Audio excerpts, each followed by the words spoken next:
नमस्कार, मैं ललित पांडे आपका अपने चैनल पर स्वागत करता हूं। साथियों, जैसा कि आप अवगत हैं कि किसी भी नौकरी का विज्ञापन निकलते ही आवेदन करने वालों की भीड़ लग जाती है। बड़ी संख्या में आवेदन होते हैं, लेकिन असल में होता क्या है, उनमें से एक बड़ी संख्या ऐसी होती है जो इसलिए आवेदन करते हैं कि क्योंकि वो डिग्री धारित होते हैं, क्योंकि इसकी उसके लिए योग्यता धारित करते हैं, डिग्री उनके पास होती है इसलिए आवेदन कर देते हैं। एक बड़ी संख्या होती है जो फॉर्म भर देते हैं, तैयारी नहीं करते हैं। एक बड़ी संख्या होती है जो परीक्षा छोड़ देते हैं। एक बड़ी संख्या होती है जो परीक्षा में सम्मिलित होते हैं लेकिन बिना तैयारी के परीक्षा में अच्छा प्रदर्शन नहीं कर पाते हैं। और उन्हीं में से कुछ ऐसे लोग होते हैं जो अंतिम रूप से चयनित होते हैं और सफलता को प्राप्त करते हैं। तो साथियों, आज हम सफलता की बात करेंगे, जिसके लिए हमने टीजीटी पीजीटी 2021 में सफलता के 12 सूत्र इनको बिंदुओं में लिख रखा है। तेजी से आपसे चर्चा करेंगे क्योंकि परीक्षा के लिए समय आपके पास कम है। कई पाठकों की जिज्ञासा थी कि सर समय कम है, एकाएक डेट आ गई, तो इतने कम समय में कैसे योजना बनाई जाए कि सफल हो जा सके। तो आइए हम सीधा आपको आज की चर्चा से जोड़ते हैं। ये देखिए 12 बिंदु आपके तैयारी की शुरुआत से लेकर परीक्षा के दिन तक आपको कैसे करना है, आपको तैयारी की अपनी धार कैसे देनी है, इन पर हम तेजी से साथ में चर्चा करते हैं, जिससे आपकी सफलता का मार्ग प्रशस्त हो सके। इससे यदि आप रंच मात्र भी लाभान्वित होंगे तो मुझे बहुत अच्छा लगेगा, मैं अपने को सफल समझूंगा। चलिए आप शुरू करते हैं आज की चर्चा। पहला बिंदु है साथियों, पूर्वाग्रह से बचें, सकारात्मक रहें। पूर्वाग्रह से बचने से मतलब है मेरा साथियों, अब जैसे एकाएक डेट आ गई तो एक हड़बड़ी, उसमें एक पूर्वाग्रह बन गया कि इतने कम समय में क्या होगा, मेरा तो नहीं होगा, होगा कि नहीं होगा, परीक्षा होगी कि नहीं होगी। क्योंकि सकारात्मक और नकारात्मक शक्तियां आपके आसपास ही घूम रही है ना। तो आप परसेप्शन से बचे, नकारात्मक पूर्वाग्रह न बनाएं। परीक्षा होगी या नहीं होगी, कोर्ट में तो नहीं चली जाएगी, सरकार परीक्षा करा पाएगी या नहीं करा पाएगी, इन सब बातों से आप दूर रहिए। कोई भी परसेप्शन आप क्रिएट मत करिए, कोई भी पूर्वाग्रह मस्तिष्क मत बनाइए। आप परीक्षा के लिए मानसिक रूप से तैयार रहिए, अपनी सफलता के लिए मानसिक रूप से तैयार रहिए और हमेशा सकारात्मक रहिए। परीक्षा होनी है और हमको इस परीक्षा के लिए ईमानदारी से तैयारी करनी है। साथियों, पूर्वाग्रह से मेरा तात्पर्य एक चीज और है। जैसे अभी मैंने कहा कि बहुत कम समय है, इतने में तैयारी कैसे हो पाएगी। अगर आपने ये सोच लिया तो आपकी जो तैयारी है वो भी कमजोर हो जाएगी। जहां तक मैं मानता हूं, अगर आप जिस विषय से टीजीटी पीजीटी दे रहे हैं उसमें स्नातक या परास्नातक होते हैं और बिना किसी तैयारी के अभी आपको परीक्षा में बैठा दिया जाए तो आप 70 से 75% प्रश्नों को हल कर लेते हैं। यदि आप 75% प्रश्नों को हल कर रहे हैं तो क्या अपने को आप शून्य मान रहे हैं? क्या आप शून्य नहीं हैं, आप 75% पर हैं। आप सफलता से क्या है 25% दूर हैं। इस 40 दिन में आपको उसी 25% पे काम करना है, उसी 25% को धार देनी है। डेफिनेटली आप सफल हो जाएंगे। उस 25%, ये मानिए ना कि हमारे पास 75% तैयारी है, अब 25% में हमको धार देनी है और सफल होना है। तो पूर्वाग्रह, नकारात्मक पूर्वाग्रह से दूर रहें, सकारात्मक हमेशा रहें। दूसरा बिंदु आइए देखते हैं, अनुशासित समय प्रबंधन। आप जितने भी घंटे पढ़ते हो, वैसे मुझे लगता है कि चूंकि अब समय आपका 40 दिन है तो पढ़ाई के समय के घंटे अगर आपके अभी तक कुछ कम रहे हो तो उनको आप बढ़ा दीजिए। मुझे लगता है कि 10 से 12 घंटे आपकी पढ़ाई का कार्यक्रम टाइम टेबल होना चाहिए। 10 से 12 घंटे का टाइम टेबल होना चाहिए, वो योजनाबद्ध होना चाहिए और उसको आप अनिवार्य रूप से फॉलो करें। आप कागज में बना के टाइम टेबल केवल लिख देना ही पर्याप्त नहीं, उसका पालन करना, उसका अनुशासित ढंग से पालन करना ये बहुत आवश्यक है। आप ऐसी चीज़ों से दूर रहें जो आपके उस समय सारणी को, उस टाइम टेबल को डिस्टर्ब करते हैं।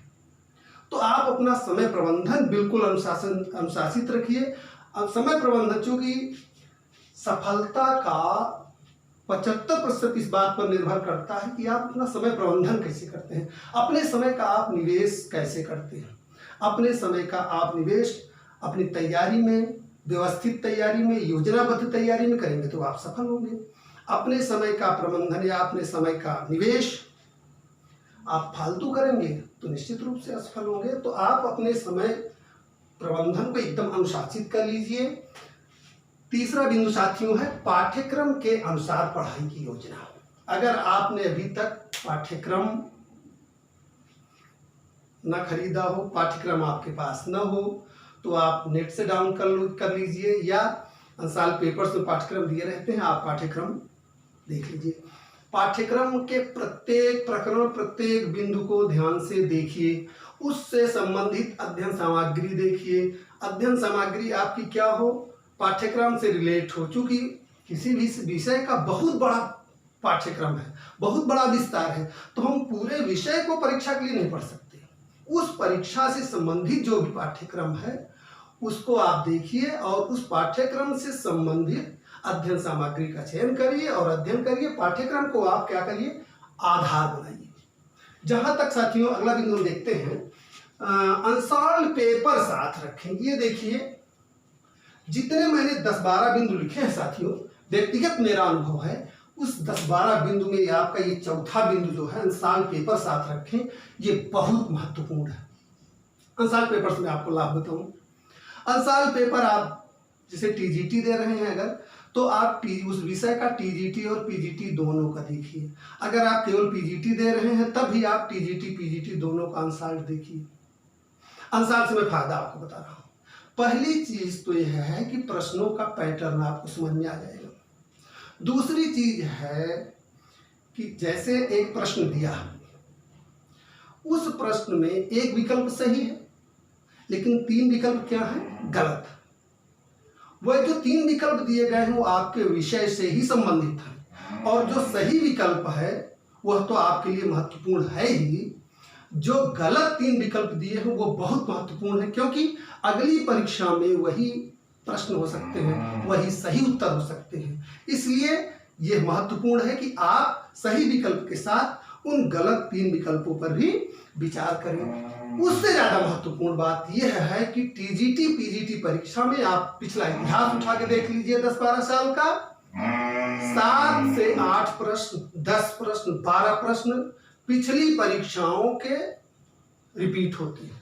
आप दोनों अंसाल टीजीटी पीजीटी को दोनों उठा लीजिए और कोई परीक्षा आप दे के आइए, आप देखेंगे कि 8 से 10 प्रश्न अनिवार्य रूप से रिपीट होते हैं। अगर आप उनको देखते रहते हैं तो क्या होता है, वो आपको बिल्कुल समझ में आ जाता है कि ये हमारे देखिए अंसाल देखने का लाभ।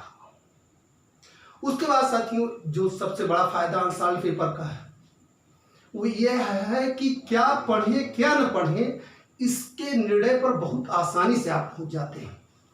जैसे एक हिंदी का मैं उदाहरण आपको देता हूं कि रीतिकाल आप देख लीजिए। रीतिकाल में तमाम ऐसे कवि हैं जो परीक्षाओं में नहीं पूछे जाते लेकिन किताबों में दिए गए हैं, जिनका नाम चर्चा में नहीं रहता।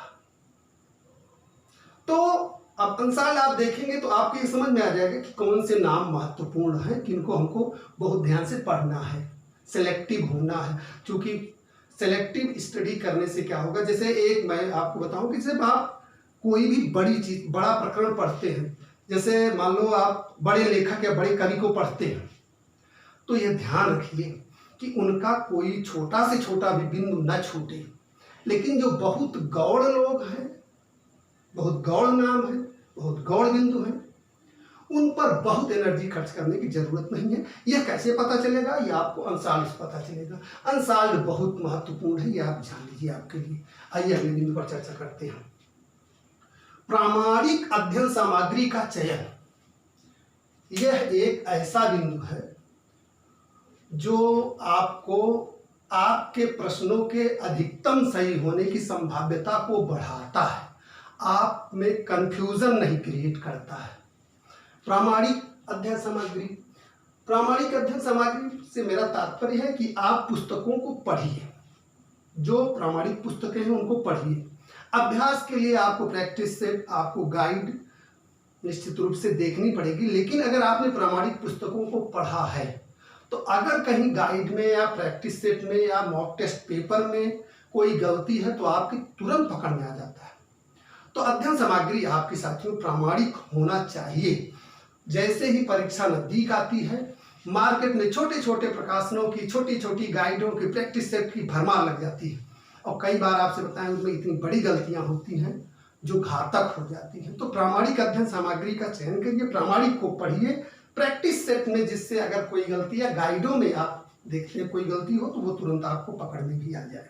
ठीक है साथियों, तो ये है बिंदु आपका महत्वपूर्ण है, प्रामाणिक अध्ययन सामग्री का चयन। अगला बिंदु है 6, प्रैक्टिस सेट मॉक टेस्ट से जुड़े हैं।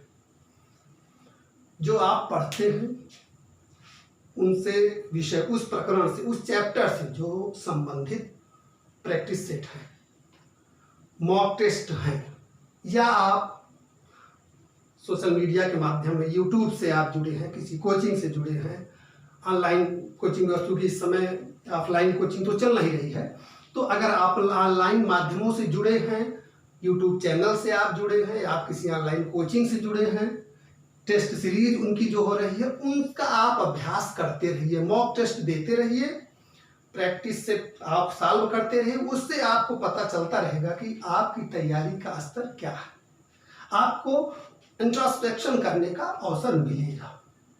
चलिए अगला बिंदु देखते हैं साथियों, प्रतिदिन का लक्ष्य निर्धारित करें। अगर सफलता प्राप्त करनी है तो ये सफलता की कहानी, सफल लोग यह हमेशा कहते हैं कि आप अपने लक्ष्य, प्रतिदिन के लक्ष्य को निर्धारित करिए। जैसे आप पाठ्यक्रम आपने देख लिया, पाठ्यक्रम को आपने बांट लिया कि हमको इतने दिनों में देखना है, इतने दिनों में, इतने दिनों में देखना है। आज का जो हमारा लक्ष्य है, शाम को जब आप सोने से पहले एक बार यह जरूर देखिए कि जो आज के लक्ष्य को हमने निर्धारित किया था, क्या हमने उसको प्राप्त कर लिया है या नहीं कर लिया है। प्रतिदिन के लक्ष्य को प्राप्त करने की कोशिश करिए, भरसक कोशिश करिए, एकदम अनुशासित समय प्रबंधन रखिए।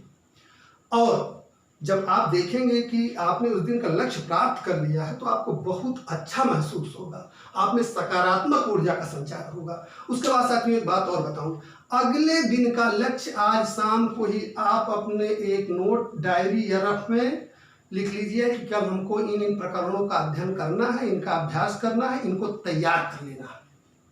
ठीक है, अब अगला बिंदु देखते हैं क्या है।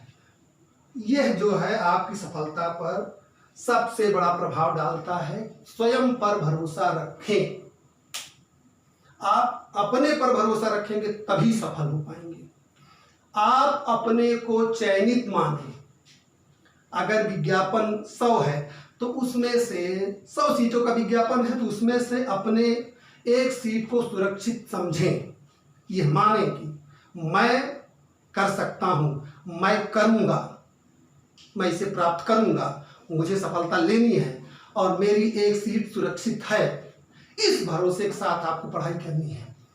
स्वयं पर आपको 100% भरोसा रखना है, तभी आप सफल हो पाएंगे।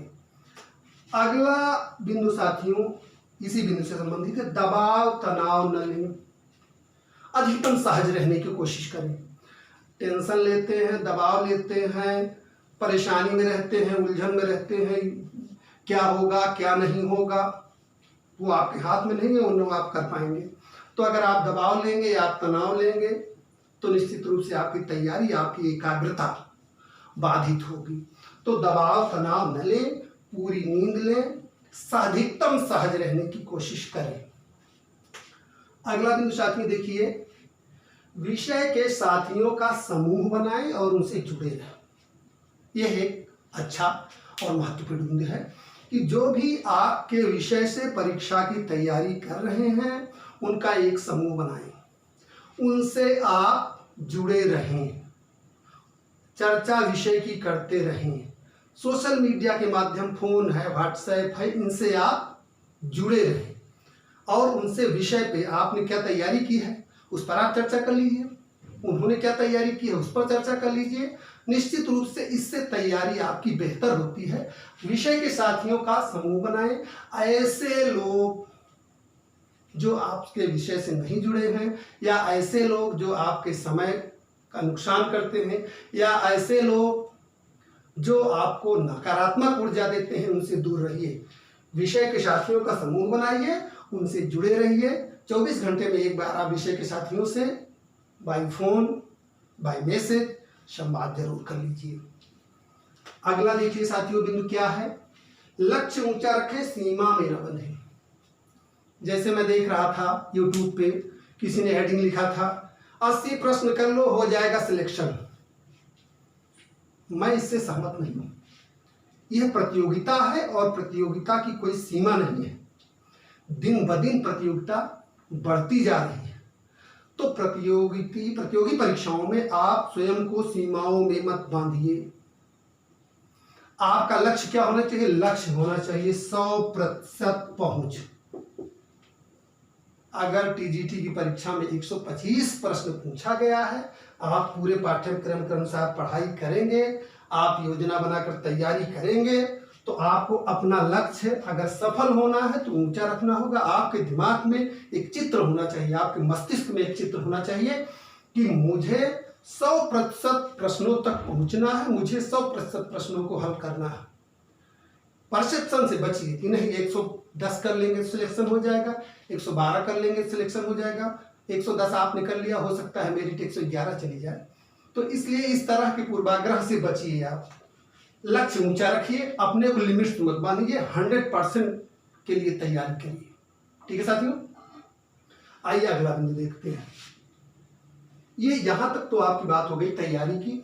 अब यह एक महत्वपूर्ण बिंदु है, परीक्षा का दिन। हमारे बहुत से साथी ऐसे होते हैं जो परीक्षा के दिन विचलित हो जाते हैं। परीक्षा के दिन की भी आपको पहले से योजना रखनी होगी। सबसे पहली योजना यह है कि परीक्षा के एक दिन पहले आप शाम को जल्दी सोने का प्रयास करिए। जल्दी सोएंगे, कम से कम 8 घंटे की नींद लेंगे, तब आप सुबह क्या रहेंगे? फ्रेश रहेंगे। एक बात। दूसरी बात, कोशिश करिए कि परीक्षा के दिन गंभीर अध्ययन से बचिए, क्योंकि जब आप परीक्षा के दिन किताब उठाते हैं, कोई ऐसा बिंदु संभव है कि 100% आपकी तैयारी नहीं, कोई ऐसा प्रकरण आपका जो कम तैयार हो, आपके दिमाग में, आपके मस्तिष्क में एक बात घूम गई कि अरे 2 घंटे बाद परीक्षा है, हमारा तो ये प्रकरण तैयार ही नहीं है। और आप क्या हुआ? आप में तुरंत एक नकारात्मक भाव आया कि अरे नहीं, मैं परीक्षा के लिए पूरी तरह से तैयार नहीं हूं। तुरंत नकारात्मक ऊर्जा आपके अंदर आ गई। तो कोशिश करिए कि परीक्षा के, आपने अगर इतने दिनों में तैयारी नहीं की है तो परीक्षा के 1 घंटे पहले आपकी तैयारी बिल्कुल नहीं हो सकती। कोशिश करिए कि आप रिलैक्स मूड में रहिए, संगीत सुनिए, संवाद करिए, सहज रहिए।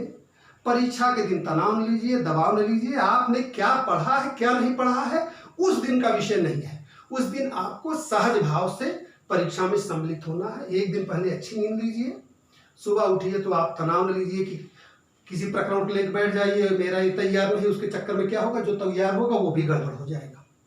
इसलिए जब उठिए आप तो मुस्कुराते उठिए और सहज रहिए, और अपने मन में ये ठान लीजिए कि आज का दिन मेरा दिन है, आज मैं बहुत अच्छा करूंगा।